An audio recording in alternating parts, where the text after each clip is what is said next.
nós olharmos para a palavra de Deus, no seu contexto geral, nós vamos encontrar a Bíblia recheada de histórias extraordinárias, de pessoas comuns que se tornaram pessoas extraordinárias. Tanto é que lá no final da palavra, nas cartas, nós vamos ler sobre os heróis da fé, daqueles que venceram grandes batalhas. E eles foram chamados de heróis da fé, borboletas de Deus, por quê? Porque eles estavam na praia tomando aguinha de coco? Não, porque eles estavam rompendo o casulo deles. Na minha história com Deus, e é isso que o Senhor pede para que eu conte, para que eu fale para vocês do meu testemunho, e vocês vão entender por quê. Eu morava na cidade chamada Ilha Solteira. Alguém já ouviu falar dessa cidade, gente? Porque sempre quando eu falo, todo mundo... Já? Ilha Solteira, divisa com Mato Grosso do Sul. A cidade tem 25 mil habitantes. Eu cresci na igreja Assembleia de Deus Ministério Ipiranga de Ilha Solteira. Todo mundo conhecia a Vanessa. As irmãs do círculo de oração olhavam para mim e falavam: quero você como minha nora, porque você é boazinha, você é secretária da igreja, você faz tudo, você canta no coral, você ajuda as crianças, você... Não. E eu fui construída com essa visão. Quando eu vivi a dor de um rompimento, de um relacionamento, eu estava num noivado, eu estava me relacionando com uma pessoa fazia 6 anos. E na semana do meu casamento, eu terminei o relacionamento. 15 dias antes de casar, o meu ex-noivo simplesmente sumiu. E eu sabia que ele não tinha sido sequestrado, Ele morava em Santa Catarina. Eu já tinha deixado a minha vida em Ilha Solteira para morar em Santa Catarina. E aí, quando finalmente eu consegui falar com o meu ex-noivo, cravado 1 semana antes do meu casamento, eu estava de frente para a tela do computador, isso no ano de 2009.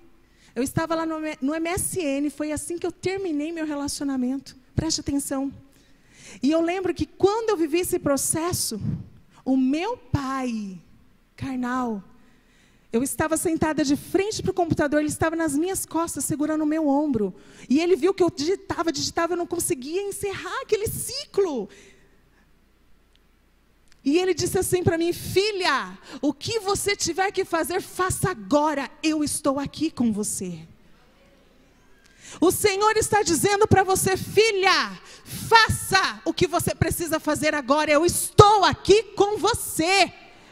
Quando o Senhor me disse isso, não era o meu pai terreno, era o meu pai celestial dizendo: filha, vai, teu mundo está aqui, vai cair, mas eu te seguro, vamos embora. Porque nem olhos viram, nem ouvidos ouviram o que Deus preparou para aqueles que o amam. Você crê? Não é somente um versículo bonitinho, é a palavra de Deus viva acontecendo na sua vida agora. A lagarta lá dentro do casulo, ela não sabe que os olhos dela ainda não viu lá fora. Os olhos dela não sabiam o que era voar. Talvez a lagarta só contemplava as flores de baixo para cima. Ela não sabia que um dia ela voaria e veria as flores de cima para baixo.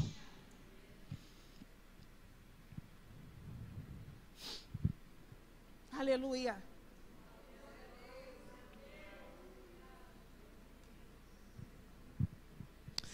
Eu lembro que estávamos na papelaria do meu pai, nós fechamos a loja. Ilha Solteira tem a Unesp. Então, meu pai tinha uma papelaria de frente para a Unesp.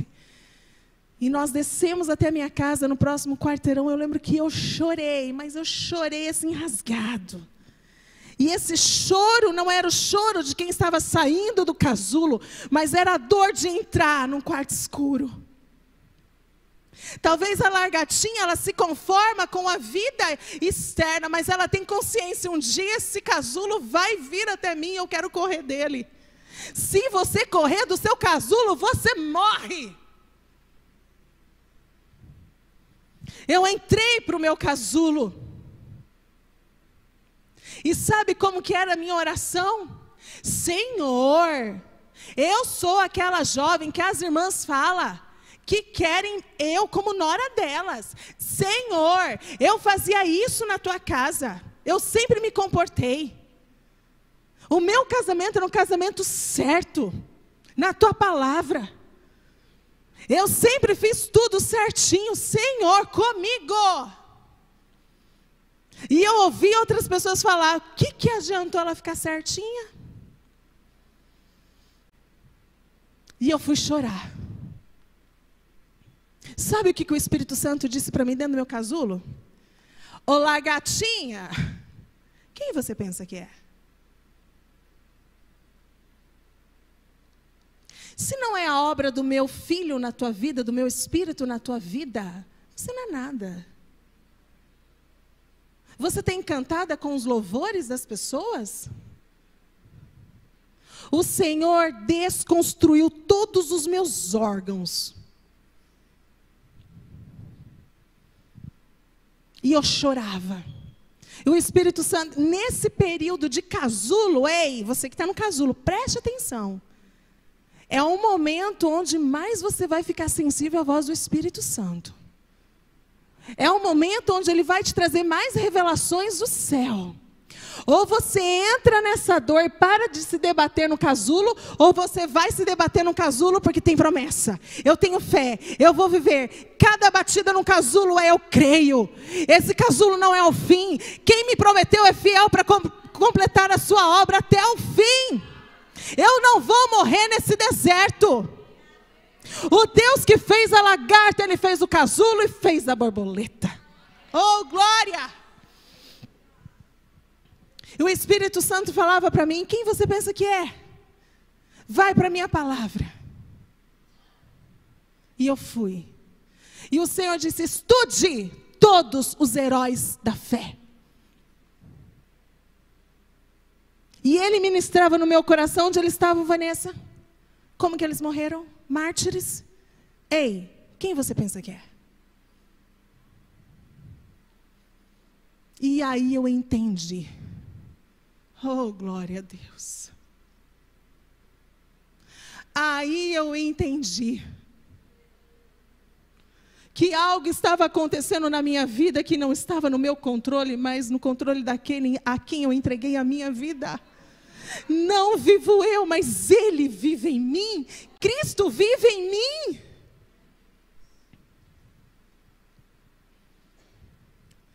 Passou o ano de 2009. Dentre das minhas muitas lágrimas, houve um momento em que eu literalmente ouvi uma criança chorando dentro do meu quarto. Eu parei a minha oração e disse, Senhor, tem uma criança chorando aqui. É minha criança interior? Detalhe, quando eu vivi esse processo de casulo, eu não era psicóloga. Eu falava, Deus, é minha criança interior que está chorando? Quem é essa criança, Senhor? Onde está a mãe dessa criança? Socorre essa criança. Eu parei de orar por mim e eu comecei a orar por uma criança chorando. Para o mundo natural, o que eu estou falando é loucura. As pessoas vão olhar para mim e falar, essa psicóloga, ó.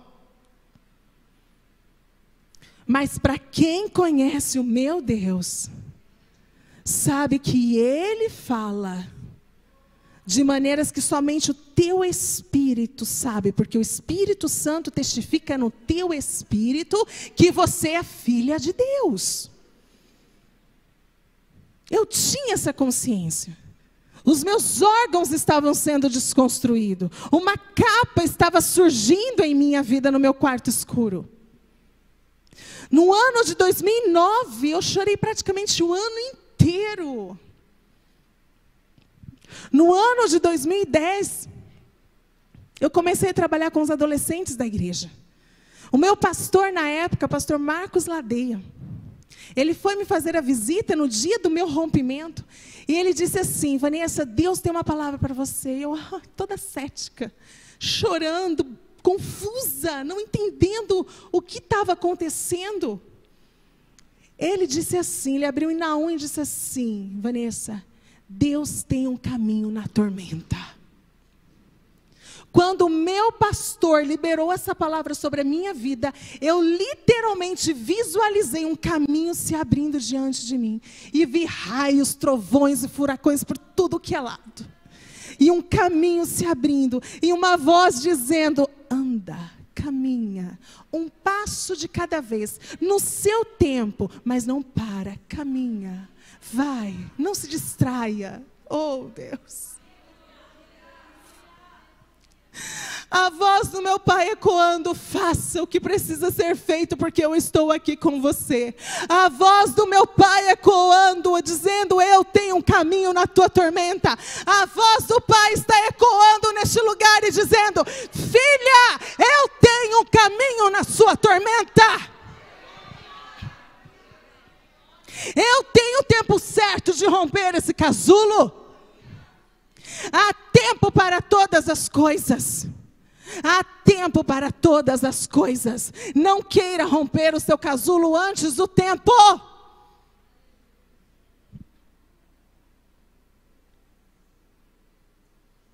Aleluia. E esse meu pastor, depois de um tempo, ele me fez um convite para trabalhar com os adolescentes da igreja. Tem adolescentes aqui? Mas Deus abençoe sua vida, querida, em nome de Jesus. Preste atenção, porque Deus nos faz caminhar no caminho da tormenta, por caminhos que às vezes parecem sem sentido. Quando você tem a mente de Cristo, você escolhe então não ter a mente do mundo. E ter a mente de Cristo está em incoerência com a mente do mundo. Quando meu pastor me fez esse convite, eu estava com 28 anos quando aconteceu esse episódio na minha vida. Eu olhei para o meu pastor e disse: o senhor está louco, eu não dou conta de mim. O que se dirá de 15 adolescentes? Ele disse: você vai, eu vou ser o seu braço direito, a pastora seu braço esquerdo. Ela vai ser sua perna esquerda e eu vou ser sua perna direita. Onde estão os homens, profetas do Senhor? Onde estão as mulheres profetisas do Senhor, que levantam outras mulheres, mulheres que talvez foram feridas, mas foram curadas? Existem sim pessoas que ferem pessoas, mas eu te garanto que existem mulheres, pessoas que curam pessoas, e elas estão aqui. Cadê as mulheres que curam? Cadê as mulheres que têm os lábios que profetizam, que declaram a cura, que dão direção, que abençoa? Você não precisa romper o casulo da sua amiga, da sua irmã, mas você pode estar do outro lado do casulo dizendo: ei, amiga, eu estou aqui. Você está aí num processo, mas eu estou aqui, ó, estamos firmes. Em nome de Jesus, esse casulo um dia vai romper. Fica aí mais um pouquinho, sabe por quê? Porque quando você sentir que está muito apertado no casulo, é porque chegou a hora. Aleluia! Comecei a cuidar do grupo de adolescentes. Gente, quem aqui já trabalhou com adolescentes? Eles são uma bênção. Eu estou falando sem ironia. Eles são bênção. Porque eles me tiravam do meu quarto escuro. Eles estavam do lado de fora do meu casulo dizendo: vamos lá, tia Vanessa. Você vai ficar aí paradinha até quando? Vamos nos debater? Eles eram as vozes do outro lado profetizando sobre a minha vida. Vamos lá, tia Vanessa, porque quando você sair desse casulo, você vai ser uma inspiração para mim, porque eu sei que um dia eu vou entrar no meu casulo também. Meu Deus! Fiquei 1 ano com esses adolescentes. Pelo fato de nós termos desenvolvido o trabalho com eles, eu fui convidada a passar por um processo seletivo para trabalhar no Projeto Guri. Alguém conhece o Projeto Guri? Conhece? De 50 pessoas, eu fui selecionada para ser coordenadora do polo, para cuidar de crianças e adolescentes que estavam ali no projeto para aprender música. É um projeto socioeducacional do governo do estado. Então, Então, os adolescentes da minha igreja, eu estava no caminho da tormenta. Eles me conduziram para um caminho que ampliou. Eu falei, mas por que eu estou entrando nesse mundo de adolescente? Não está fazendo sentido. Não era isso que eu tinha para a minha vida, Deus. Eu vou cuidar de adolescente agora para sempre. Senhor, eu quero os meus filhos. Eu quero casar. E aí cuidei desses adolescentes no ano seguinte, que foi o ano que eu entrei na minha faculdade. E aí até chegar um momento que eu conheci um pastor, chamado Pastor Gil. Ele na minha cidade tinha uma livraria, ele morava na cidade de Três Lagoas, Mato Grosso do Sul. E ele ficava na minha cidade com a sua livraria. Era a única livraria cristã da cidade. E nessa minha fase, eu ia muito nessa livraria, porque eu sempre gostei muito de ler. E ali a gente conversava, ele me aconselhava, ele foi um pastorzão na minha vida. Só o que eu não sabia é que ele era uma voz externa do meu casulo que estava me monitorando, me observando. Essa largatinha vai ser uma borboleta interessante. Eu tenho uma outra largatinha lá no casulo que eu acho fazer o encontro dessas duas borboletas. Já deu para entender, né?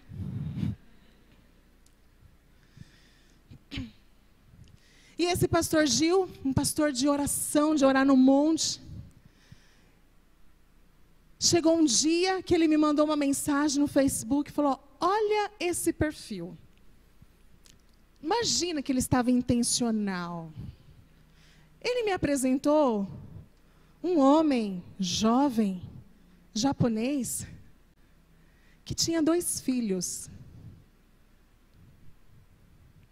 E eu olhei de imediato, eu com a minha ideia do casamento, namorar, noivar, casar, ter filhos, o que não é errado, mas Deus trabalha com cada um de uma forma, e Ele trabalhou comigo dessa forma.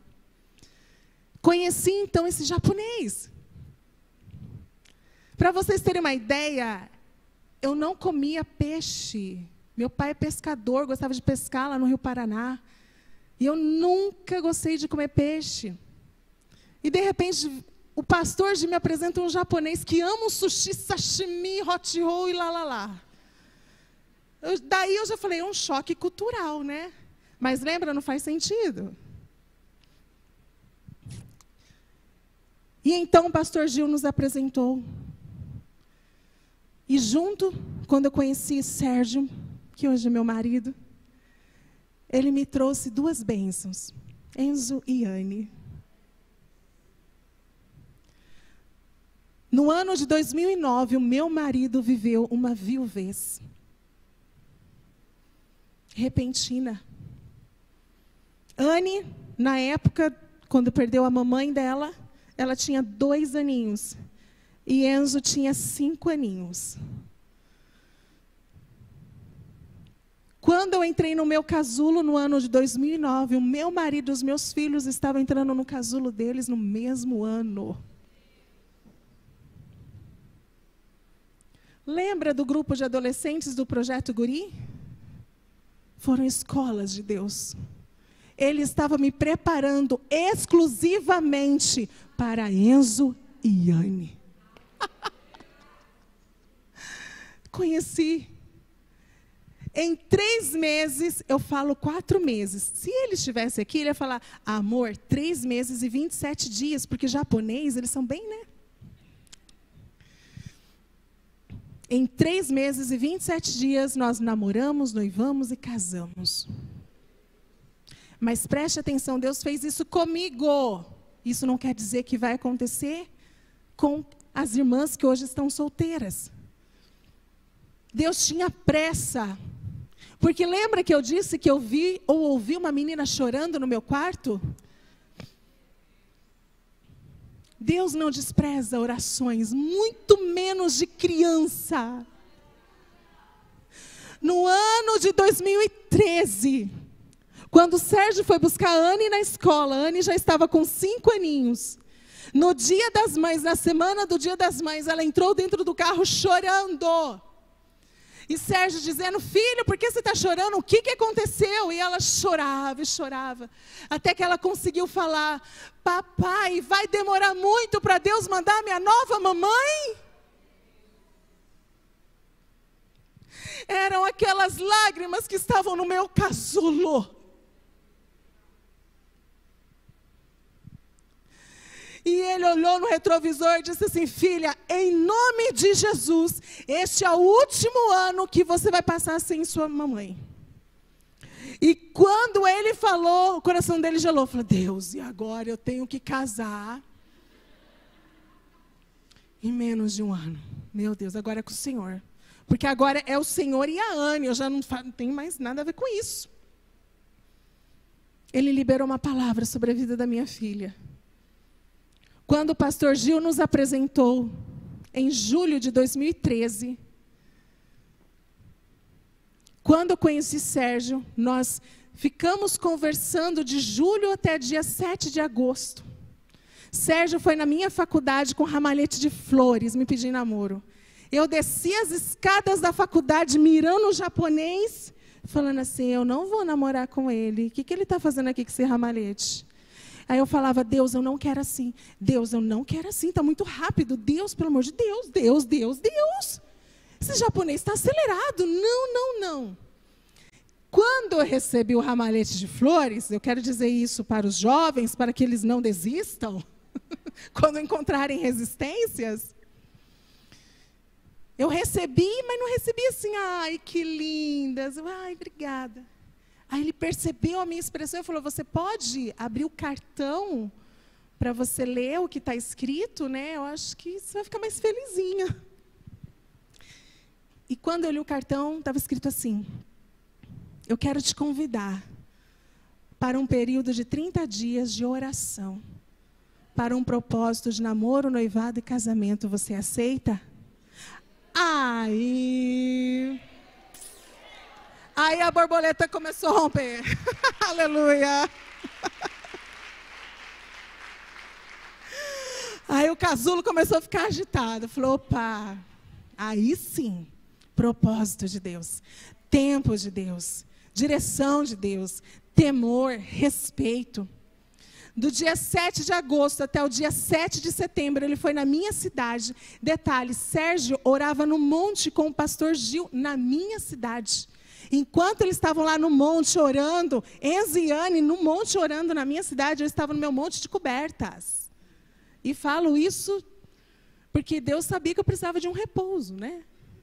Até que foi meu tempo, porque eu orei, chorei muito dentro do meu quarto.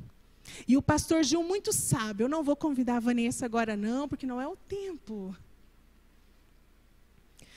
7 de setembro, quando o Sérgio foi na minha casa me pedirem namoro, Sérgio segurou as minhas duas mãos, ele soltou uma mão e olhou para o meu pai: Senhor Vanderlei, o Senhor me concederia a mão da Vanessa para namorá-la, para noivar e casar?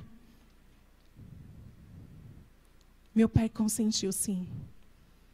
E naquele instante foi selado, ligou na terra, ligou no céu. Quando ele disse sim, e ele teve o meu sim, vamos iniciar um namoro com propósito.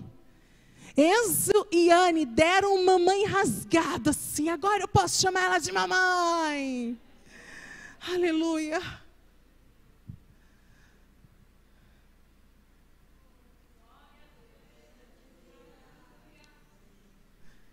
Meus filhos estavam rompendo o casulo deles naquela noite, naquele momento. Foi necessário passar por isso, sabe por quê? Esse ano, eu e Sérgio fizemos 10 anos de casados. Hoje, os meus filhos são filhos resilientes. Filhos adolescentes que aconselham outros adolescentes. Adolescentes que estão plantados na casa do Senhor. Adolescentes visionários que amam Jesus. Se o casulo deles fosse rompido antes do tempo, eu não teria os meus filhos hoje. Eles choraram. Quando eu disse do choro da Anne, eu sei que muitas mães aqui ficou: ai meu Deus, dói. E dá vontade, ai, vão romper o casulo dessa criança, porque até as crianças vivem processos com Deus. Você está desesperado com o processo que o teu filho está passando, e você está clamando desesperada para Deus intervir, para que aquele processo cesse. Se Deus ouvir a sua oração, você vai se arrepender. Mude a sua oração. Senhor, meu filho não é meu, é teu, é herança do Senhor, diz a tua palavra. Se ele está passando por esse processo, eu só digo, Senhor, vai com ele, guarda ele, na frente, atrás, do lado, em cima, guarda, Senhor, protege, porque ele tem promessa. Ele vai viver esse processo, mas nesse processo ele vai te conhecer, aleluia. Coloca, Senhor, pessoas ao redor dele, Senhor, para ser profeta do Senhor na vida dele. Porque às vezes nós, como mães, nós temos um ímpeto de querer atrapalhar o processo dos nossos filhos. Eu estou dizendo isso porque eu fui essa mãe por um tempo. Porque mãe psicóloga, Adriana, pensa, uma benção. A gente já faz a leitura tudinho e já lê lá na frente. Eu falo, olha filho, você não vai fazer isso porque eu estou vendo lá na frente. Mas eu falo, mãe, para. Aí o que acontece? Se eu começo a delimitar isso para o meu filho, o que ele vai fazer? Eu não vou contar nada para minha mãe. Ela quer me direcionar o tempo todo. E eles precisam viver os processos deles. Preste atenção na fase das crianças. Quando as crianças, elas são crianças até, vamos dizer assim, entre a primeira e a segunda infância, até os 8, 9 anos, a criança, ela sabe quem ela é, porque o papai e a mamãe falou para ela quem ela é. Filha, você é obediente, você é princesa, você é inteligente, você é esforçada, e nananana. Aí ela sabe, opa, a minha identidade está sendo formada porque mamãe disse que eu sou isso. Papai disse que eu sou isso.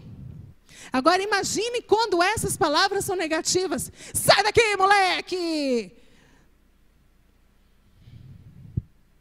A identidade do seu filho está sendo formada com as palavras que você diz.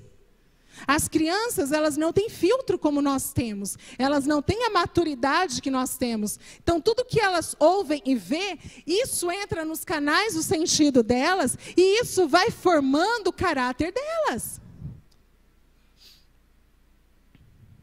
Depois que essa criança entra na fase da adolescência, tudo aquilo que ela aprendeu com papai e mamãe, ela vai testar isso nos grupos da idade dela.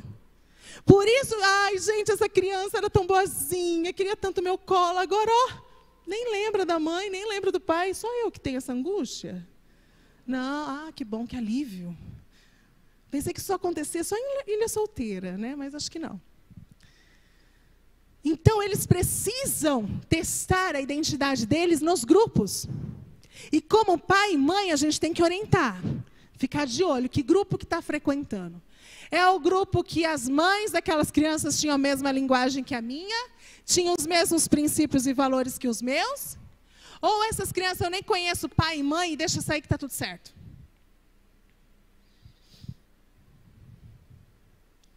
Enfim. Casei com o Sérgio, Enzo e Anne são meus filhos. Deus me deu Enzo e Anne. Eu não sou madrasta e nem gosto que me deem esse título, porque Deus não me deu esse título. Deus me deu o título de mãe. Eles são meus filhos e não há diferença nenhuma entre nós, a não ser a aparência, porque eles são japoneses e eu não. Na minha dor, no meu casulo, eu entreguei a minha história para Deus. Eu sou o teu pai. Não precisa chegar diante de mim com formalidade. Não quero religiosidade, já basta os fariseus. Você tem livre acesso, sabe por quê, filha? Porque quando meu filho morreu por você, aquele véu do templo se rasgou de alto a baixo. Ali o pai estava sinalizando: vem, filhos, amados meus, vinde, benditos do meu pai. Aleluia, porque você tem acesso a Ele, porque esse seu casulo está te dando um novo direcionamento, apontando para o seu futuro, para os voos maiores que você viverá. Porque quando a Vanessa estava naquele quarto escuro, ela nunca sonhou fazer uma faculdade, porque as condições dela não permitiam. Aquela Vanessa que perdeu aquele relacionamento extremamente doloroso, ela queria morrer. Ela pediu para Deus várias e várias vezes: Deus, me leva. Está doendo muito. Eu não vejo proveito nessa dor. E o Senhor olhava para mim: ai, Vanessa, está no pontinho que eu quero. Até que enfim a sua oração está assim alinhada. Não vivo eu, mas Cristo vive em mim. Quando a gente coloca a nossa vida diante do Senhor e decide viver para Ele, a tormenta não te assombra, o casulo não te amedronta, porque a palavra de Deus diz, assim como diz para Josué: seja forte, corajoso. Há uma terra que já está conquistada, já é sua, é prometida, vai. Rompa o seu casulo no seu tempo, não pare de se debater. Esse é o processo. A largatinha é improvável. Aleluia.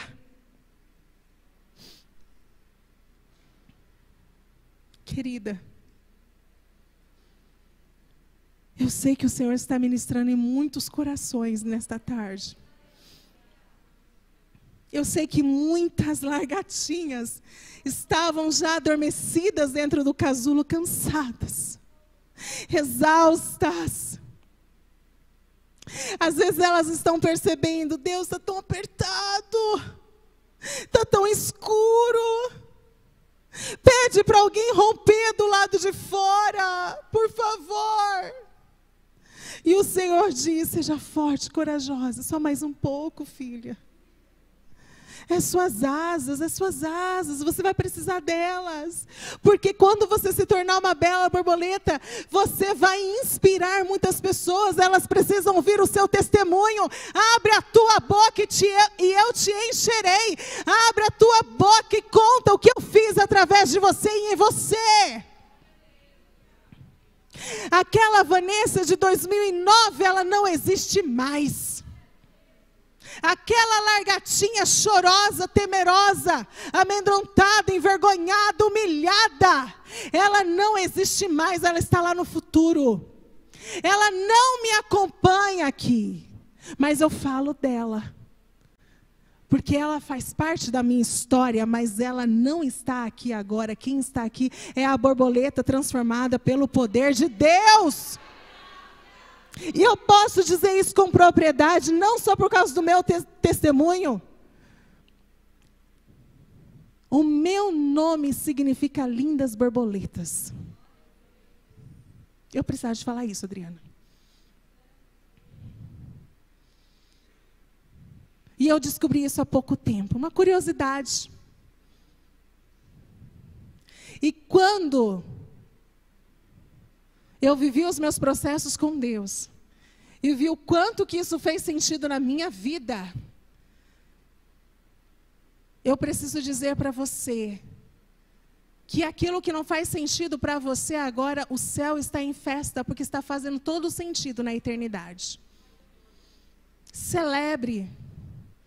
Às vezes a gente sofre, às vezes nós sofremos porque queremos respostas. Deixa eu te falar uma coisa para acalentar o teu coração. Tem respostas que você só vai ter na eternidade, porque aqui você não vai suportar e Deus não quer te perder. Mas quando nós chegamos na eternidade, eu vou lá querer saber de resposta?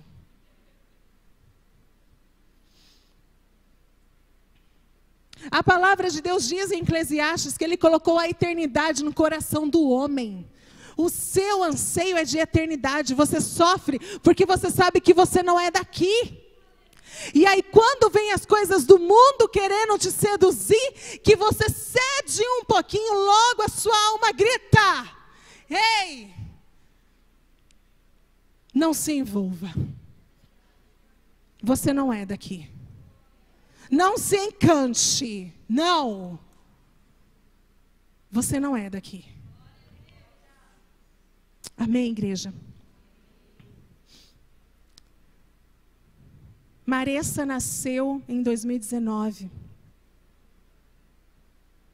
A minha caçulinha de 4 aninhos. Enzo e Anne pediam um irmãozinho e uma irmãzinha. E oravam. Papai do céu, quero um irmãozinho e irmãzinha. E eu também falava, Senhor, também quero gerar. Porque eu entendia que quando eu gerasse, pelo menos uma vez, eu poderia sentir a gestação junto com Enzo e Anne. Eu orava e falava, Senhor, o dia que eu gerar, eu vou gerar Enzo e Anne comigo. Porque eu já amava os meus filhos. Mas quando a mulher vive a gestação, as suas entranhas declarando aquele amor.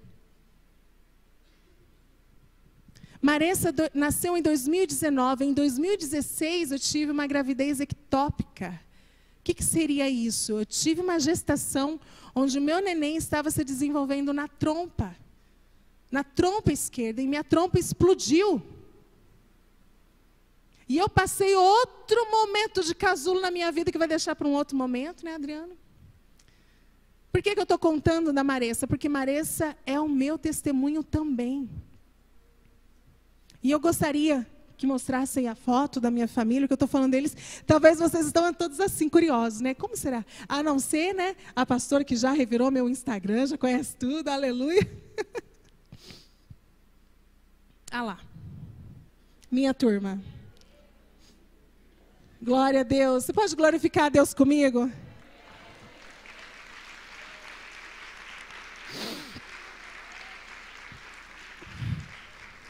A palavra de Deus diz que Ele é o Deus que faz infinitamente mais. Eu declaro isso todos os dias, que a minha família é o meu infinitamente mais. O grupo de adolescentes não fazia sentido, o projeto Guri menos ainda. Quando Deus me fez passar por essas escolas, não foi difícil amar Enzo e Anne. Enzo hoje está com 19 anos, está no 1º ano de medicina.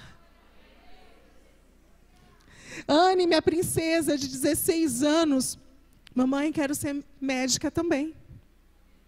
Maressa, de 4 anos, já pega o estetoscópio de brincadeirinha e já vem para o coração. Mamãe, quero ser médica. Deus faz infinitamente mais. Nem olhos viram, nem ouvidos ouviram. Não se conforme com este mundo. Não se conforme com o seu casulo, mas é um processo necessário. Só assim você vai experimentar a boa, perfeita e agradável vontade de Deus. Amém, igreja? Amém, ADR, mulheres? Aleluia! Posso fazer uma oração, pastora? Vamos ficar de pé todas, por favor?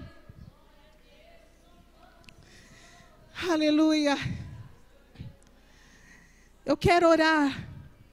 Se você sentiu que Deus falou com você, se você está nessa fase do casulo, se você está na fase de perto de romper, se você está na fase de que tem gente querendo cortar o seu casulo, eu quero orar por você. Se você sentir vontade de vir aqui à frente, fique à vontade, ao seu tempo, ao seu momento. Mas eu quero que neste instante você faça uma oração, que você rasgue o seu coração diante do teu Pai. Assim como eu rasguei o meu coração, assim como eu questionava Deus, como, entre aspas, eu brigava com Deus, porque eu não aceitava aquele processo dificílimo. Na minha cidade, eu fui conhecida como a noiva abandonada. Eu fui extremamente humilhada. Eu fui exposta. E eu fui para o meu quarto chorar. Falei, Deus, eu não tenho para onde correr. Eu entrei no meu casulo, o meu desejo era ficar ali. E foi o tempo que Deus me desconstruiu. Talvez você esteja há anos no seu casulo e não está entendendo que você só vai sair dele quando você se desconstruir de órgãos engessados que não terão serventia para o voo das borboletas. É necessário deixar o processo acontecer. É necessário nós não nos conformarmos. É necessário nós ouvirmos o aconselhamento que nos confronta. e que dói, mas que nos faz crescer.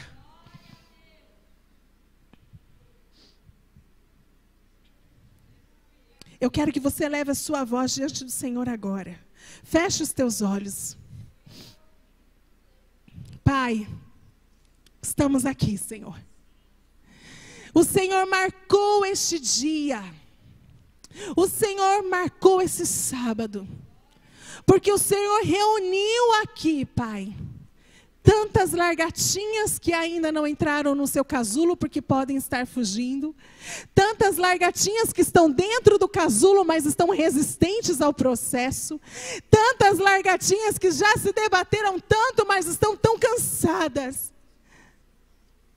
Ou então, Senhor, nós já estamos olhando para lindas borboletas que estão com medo de alçar seus voos. Senhor, para todos esses cenários, eu peço a Ti, meu Pai, que Teu Espírito Santo trabalhe, desconstrua, dê-nos a nós, Senhor, a inconformidade. Porque nós não queremos nos moldar aos padrões deste mundo, mas nós queremos ser transformados pela renovação da nossa mente, pela Tua palavra, pela Tua intervenção, pela Tua graça, pela Tua obra redentora na cruz por nós. Abra, Senhor, os nossos olhos. Abra, Senhor.